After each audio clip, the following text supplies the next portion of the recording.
Michael ReavesGetty Images We will be returning to our regularly scheduled blogging next week, God and heating pads permitting. Nonetheless, Thursday's edition of Politico had a couple of pieces worth discussing before I go elbows deep into the Christmas leftovers.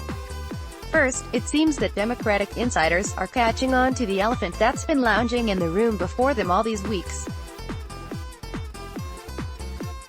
For months the Vermont senator was written off by Democratic Party insiders as a candidate with a committed but ultimately narrow base who was too far left to win the primary. Elizabeth Warren had skyrocketed in the polls and seemed to be leaving him behind in the race to be progressive vote as standard-bearer in 2020. But in the past few weeks, something has changed. In private conversations and on social media, Democratic officials, political operatives and pundits are reconsidering Sanders' chances. Democratic insiders said that they are rethinking Sanders' bid for a few reasons. First, Warren has recently fallen in national and early state surveys. Another factor, they said, is that he has withstood the ups and downs of the primary, including his own heart attack. At the same time, other candidates with once high expectations, such as Kamala Harris, Cory Booker and Beto O'Rourke, have dropped out or languished in single digits in the polls. I believe people should take him very seriously. He has a very good shot of winning Iowa, a very good shot of winning New Hampshire, and other than Joe Biden, the best shot of winning Nevada, said Dan Pfeiffer, who served as advisor to former President Barack Obama. He could build a real head of steam heading into South Carolina and Super Tuesday. I am dubious about that last part, although a major Super Tuesday split is more possible than it ever has been, what with California in the mix. And it is true that, for all their complaints about a Bernie blackout, if they have the brains God gave geese, the stalwart Sanders base voters should be happy with a relative lack of attention, given the nitpicking to which Senator Professor Warren has been subjected since she began rising in the polls.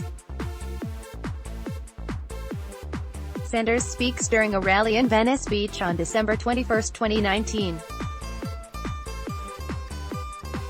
ReavesGetty Images I've thought all along that, given its druthers, the Democratic establishment preferred Sanders as the progressive alternative to Joe Biden simply on a devil-you-know basis. In addition, the idea that two progressive candidates might contest the nomination among themselves, leaving behind Biden and other more centrist alternatives like Pete Buttigieg and Amy Klobuchar, always was the scenario that gave the Democratic donor class the vapors. And it's pretty plain that, on that basis, Warren has taken most of the incoming. Nevertheless, the numbers are what they are. Sanders' support has been solid throughout the process thus far. I mean, the man had a heart attack, for pity's sake, barring a catastrophic event, it shows no sign of moving to any of the other candidates, and I think we know from experience that Sanders is in this all the way to the convention in Milwaukee next summer. Of course, a lot of this might just be moot, as our second Politico report makes clear. I maintain that we yet don't know half of the effect of the Russian rat-king on the 2016 election, particularly in the area of tampering with the voting infrastructure, except that, report by report, we seem to be inching closer to a conclusion that nobody in the political and media establishment seems to want to believe, that there was some monkey-wrenching done to the actual numbers. From Politico. To this day, no one knows definitively what happened with Durham's poll books.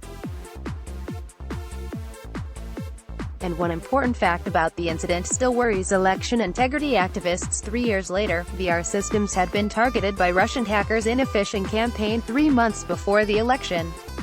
The hackers had sent malicious emails both to VR systems and to some of its election customers, attempting to trick the recipients into revealing usernames and passwords for their email accounts. The Russians had also visited VR Systems' website, presumably looking for vulnerabilities they could use to get into the company's network, as the hackers had done with Illinois' state voter registration system months earlier. But significant questions remain about what happened in Durham and just how close the Russians actually came to hacking the 2016 election. North Carolina state election officials say Durham County's investigation was incomplete and inconclusive, and they cannot say with certainty that the problems were due to human error. Indeed, there's no indication the investigators looked for malware or even contemplated the possibility of foul play. And VR Systems bases its assertion that it was not hacked on a forensic investigation of its computers that was done by a third-party security firm nearly a year after the Russian phishing campaign, plenty of time for any Russian hackers to have erased their tracks in the meantime. There are also questions about the thoroughness of that investigation. The government has also suggested in one report and asserted outright in others, among them a 2017 National Security Agency document leaked to the press, a 2018 indictment of Russian intelligence officers, and the Senate Intelligence Committee report and Mueller report, that the hackers successfully breached, or very likely breached, at least one company that makes software for managing voter rolls, and installed malware on that company's network. Furthermore, an October 2016 email obtained recently by Politico, sent by the head of the National Association of Secretaries of State to its members around the country 2 weeks before the election, states that the Department of Homeland Security confirmed to NASA at the time that a third-party vendor in Florida that worked with local jurisdictions on their voter registration systems experienced a breach. The story describes a plethora of really weird happenings in and around Election Day in 2016.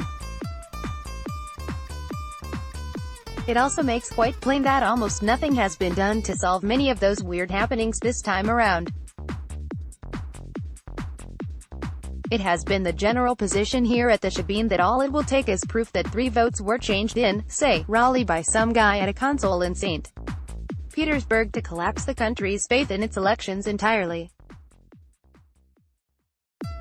Which may be partly why so many important people are timid about exploring the possibility that it's already happened.